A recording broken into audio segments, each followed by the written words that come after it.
course of the plenary, we've obviously been having a look at the actual situation globally for people who work in Catholic media, or for Catholics who work in media in general. And I suppose every context is different. Where Catholics are a majority, there's one range of challenges. Where Catholicism is a very small fringe reality, then there's another set of challenges. But the one kind of common challenge that emerges is that everybody's talking about is the challenges that are brought about by the fact of a kind of an almost global digital culture. Some people are saying, well, yes, we have to know the culture.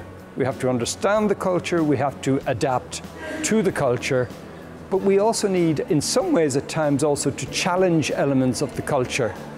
Challenge them not just selfishly because maybe they make our jobs more difficult, but challenge them because we have a responsibility to think about how culture serves human beings.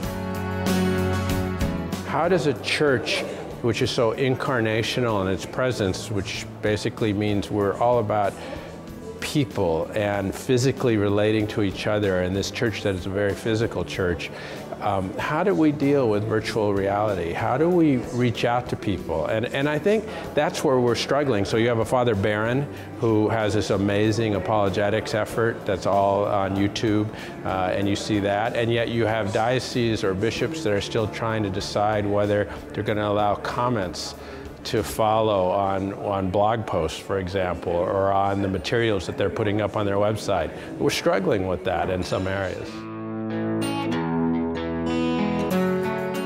The digital world is in many ways very abstract, and it can be very isolating, it can be disorienting.